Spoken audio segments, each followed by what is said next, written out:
ಅವನಷ್ಟು promise ಮಾಡಿ ಮದುವೆ ಆಗ್ತಾನಂತೇಳಿ ಹೀಗೆ ಮಾಡಿ ಈಗ ಆದ ನಂತರ ಅವನು ಆಗೋದಿಲ್ಲ ಹೇಳಿ ತಪ್ಪಲ್ಲ, ಬೇಜಾರಾಗ್ತದೆ. ಅದು ಮನೆಗೆ ಬಂದು ಒಮ್ಮೆ ಮಾತಾಡಿದ ನಂತರ ಅವನು ಮಾತಾಡಲಿಲ್ಲ. ನನ್ನ ಮಗುವಲ್ಲ, ನಾನು ಪ್ರೀತಿ ಮಾಡಲಿಲ್ಲ ಅಂತ ಹಾಗೆ ಹೇಳಿದ್ದು ಮನೆಗೆ ಬಂದ ನಂತರ, ಮತ್ತೆ ಮಾತಾಡಲಿಕ್ಕೆ ಸಿಗಲಿಲ್ಲ. ಈಗ ಅಪ್ಪ ಅಮ್ಮ ನೋಡ್ಕೊಳ್ತಿದ್ದಾರೆ ಮಗುವನ್ನು, ಮತ್ತು ನಾನು ಎಜುಕೇಷನ್ ಕಂಪ್ಲೀಟ್ ಮಾಡಿ ನಾನು ಸಹ ಜಾಬಿಗೆ ಹೋಗಬೇಕು, ಅದರ ನಂತರ ನಾನು ಮಗುವನ್ನು ನೋಡ್ಕೊಳ್ತೇನೆ ಅಂತೇಳಿ ಅಷ್ಟು ಟೈಮ್ ನನ್ನ ಅಪ್ಪ ಅಮ್ಮ ನೋಡ್ಕೊಳ್ತಾರೆ ಅಂತ. ಅವ್ರನ್ನ ಒಪ್ತಾ ಇಲ್ವಾ, ಅವ್ರ ಮನೆಯವರು ಒಪ್ತಾ ಇಲ್ವಾ ಅಂತ ನಮಗೆ ಗೊತ್ತಾಗ್ತಾ ಇಲ್ಲ. ಮಾಡುವಷ್ಟು ಮಾತುಕತೆ ಆಗಿದೆ, ಇವತ್ತು ಮಾಡ್ತೇವೆ ನಾಳೆ ಮಾಡ್ತೇವೆ ಅಂತ 3 ತಿಂಗಳಿಂದ ನಮಗೆ ವೆಯ್ಟ್ ಮಾಡಿದ್ದೇವೆ. ಏನೋ ಮದುವೆ ಆಗ್ತದೆ, BJPಯವರೆಲ್ಲ ಸೇರಿ ಮಾಡಿಸ್ತಾರೆ. ನಮ್ಮ ನಂಜುಂಡಿ ಸರ್ ಇದ್ದರು, ಅವರೊಟ್ಟಿಗೆ ಇದ್ದರು, ಎಲ್ಲ ಮಾತುಕತೆ ಆಗಿದೆ. ಆದರೆ ಅವರಿಗೆ ಯಾಕೆ ಅದು ಅರ್ಥ ಆಗ್ತಾ ಇಲ್ಲ ಅಂತ ನನಗೆ ಗೊತ್ತಾಗ್ತಾ ಇಲ್ಲ. ಕೋರ್ಟ್ ಹೇಗೆ ತೀರ್ಮಾನ ಕೊಡ್ತದೆ, ಯಾವ ರೀತಿ ನ್ಯಾಯ ಕೊಡಿಸ್ತದೆ, ಅದಕ್ಕೆ ನಾವು ಬದ್ಧರಾಗಿರ್ತೇವೆ. ನಾನು ಏನು ಸರ್, DNA ಬಂದ ನಂತರ ಇನ್ನೇನಿದೆ ಸರ್ ಮಾತಾಡೋಕ್ಕೆ? ಸುಮ್ಮನೆ ಮದುವೆ ಮಾಡಿಸ್ಬಿಟ್ಟು ಹೋಗ್ತಾ ಇರ್ಬೇಕು ನಾವು ಚೆನ್ನಾಗಿರಿ ಅಂತ. ಅದು ಮತ್ತೆ ಅದನ್ನೆಲ್ಲ ಕ್ವಶನ್ ಹಾಕೋದೇ ತಪ್ಪು ಸರ್. ಅದು ಈಗ ನಮ್ಮ ಅಪ್ಪನ ಮಗ ಅಂದಮೇಲೆ ಮತ್ತೆ ಏನಿದೆ ಕ್ವಶನ್ನು? ಅವನೇ ತಾನೇ ಮಗುಗೆ ತಂದೆ, ಇನ್ನೇನು ಕೇಳಬೇಕಾಗಿದೆ? ಅವರು ಮನೆ ತುಂಬಿಸ್ಕೋಬೇಕು, ಇಲ್ಲ ಬಡವರವರು ಅಂತ ನಮ್ಮನ್ನೇ ಕೇಳ್ಬೋದಾ? ನನ್ನನ್ನು ದುಡ್ಡು ಕೇಳಿದ್ರೆ ನಾನು ಕೊಡ್ತೇನೆ. ಇಲ್ಲಿ ವರದಕ್ಷಿಣೆ ಅಲ್ಲ, ಉಲ್ಟಾ ಬೇಕಾದರೆ ನಾನೇ ಕೊಡ್ತೇನೆ, ಸೇರಿಸ್ಕೊಳೋದು ಬೇಕು ತಾನೆ. ಇದು ಯಾಕೆ ಅರ್ಥ ಆಗ್ತಾಯಿಲ್ಲ ಅನ್ನೋದು ನನಗೆ ಇದೊಂದು ಯಕ್ಷ ಪ್ರಶ್ನೆ ಅಪ್ಪ, ನನಗೆ ಗೊತ್ತಿಲ್ಲ ಅದು ಏನಂತ. ಒಟ್ಟಿನಲ್ಲಿ ಯಾವುದೇ ಹೆಣ್ಣು ಮಗುಗೆ ಈ ಥರ ಅನ್ಯಾಯ ಆಗಬಾರ್ದು. ಇಬ್ಬರು ನ್ಯಾಯ ಸಿಗುತ್ತೆ, ನ್ಯಾಯ 100ಕ್ಕೆ 100 ಭಾಗ ಕಾನೂನಲ್ಲಿ ಸಿಗುತ್ತೆ, ಪಾರದರ್ಶಕವಾಗಿ. ಅದೇನೂ ಆಗಲಿಲ್ಲ, ಅದು DNA ರಿಪೋರ್ಟೇ ನಮ್ದಲ್ಲ ಅನ್ನೋ ರೀತಿಯಲ್ಲಿ ಅವ್ರು ಮಾತಾಡ್ತಾರೆ. ನನ್ನ ಮೇಲೆ ಏನಾದರೂ ತಂದಿದ್ರೆ ನನಗೆ ಬರಬೇಕು ಕೋರ್ಟಿಂದ ಅಷ್ಟೇ, ನೀವು ಮಾತಾಡಬಾರ್ದು ಅಂತ.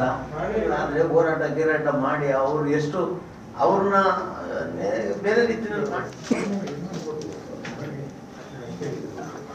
ಈಗ ಇದು ಕೋರ್ಟು ಮೆಟ್ಲೆ ಇರೋದ್ರಿಂದ ನಾವು ಕೋರ್ಟ್ ಮೂಲಕ ಆತನಿಗೆ ಶಿಕ್ಷೆ.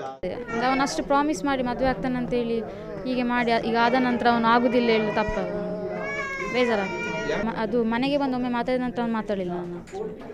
ನನ್ನ ಮಗುವಲ್ಲ, ನಾನು ಪ್ರೀತಿ ಮಾಡಲಿಲ್ಲ ಅಂತ ಹಾಗೆ ಹೇಳಿದ್ದು ಮನೆಗೆ ಬಂದ ನಂತರ, ಮತ್ತೆ ಮಾತಾಡಲಿಕ್ಕೆ ಸಿಗಲಿಲ್ಲ.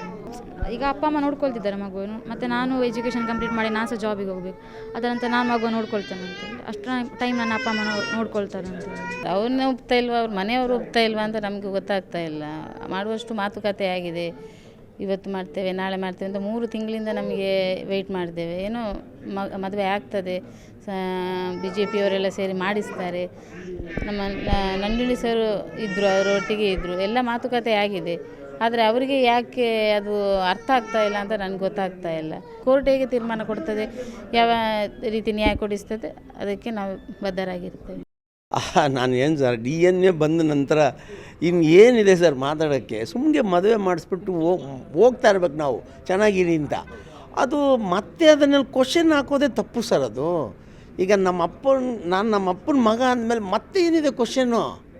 ಅವನೇ ತಾನೇ ಮಗುಗೆ ತಂದೆ, ಇನ್ನೇನು ಕೇಳಬೇಕಾಗಿದೆ? ಅವರು ಮನೆ ತುಂಬಿಸ್ಕೋಬೇಕು, ಇಲ್ಲ ಬಡವರವರು ಅಂತ ನಮ್ಮನ್ನೇ ಕೇಳ್ಬೋದಾ? ನನ್ನನ್ನು ದುಡ್ಡು ಕೇಳಿದ್ರೆ ನಾನು ಕೊಡ್ತೇನೆ. ಇಲ್ಲಿ ವರದಕ್ಷಿಣೆ ಅಲ್ಲ, ಉಲ್ಟಾ ಬೇಕಾದರೆ ನಾನೇ ಕೊಡ್ತೇನೆ, ಸೇರಿಸ್ಕೊಳೋದು ಬೇಕು ತಾನೆ. ಇದು ಯಾಕೆ ಅರ್ಥ ಆಗ್ತಾಯಿಲ್ಲ ಅನ್ನೋದು ನನಗೆ ಇದೊಂದು ಯಕ್ಷ ಪ್ರಶ್ನೆ ಅಪ್ಪ, ನನಗೆ ಗೊತ್ತಿಲ್ಲ ಅದು ಏನಂತ. ಒಟ್ಟಿನಲ್ಲಿ ಯಾವುದೇ ಹೆಣ್ಣು ಮಗುಗೆ ಈ ಥರ ಅನ್ಯಾಯ ಆಗಬಾರ್ದು. ನಿರ್ಭೀತ, ನಿಷ್ಪಕ್ಷಪಾತ, ವಿಶ್ವಾಸಾರ್ಹ ಸುದ್ದಿಗಳಿಗೆ ಮತ್ತೊಂದು ಹೆಸರಾಗಿರುವ ನ್ಯೂಸ್ 18 ಕನ್ನಡ ಈಗ ಆಪ್ನಲ್ಲೂ ಲಭ್ಯವಿದೆ. ದಯವಿಟ್ಟು ಇಲ್ಲಿರುವ QR ಕೋಡ್ ಸ್ಕ್ಯಾನ್ ಮಾಡಿಕೊಂಡು ಆಪ್ ಡೌನ್ಲೋಡ್ ಮಾಡೋದಕ್ಕೆ ಮರಿಬೇಡಿ. ನಿಮ್ಮ ಬೆಂಬಲ ಹೀಗೆ ಸದಾ ನಮ್ಮೊಂದಿಗಿರಲಿ. ಧನ್ಯವಾದ.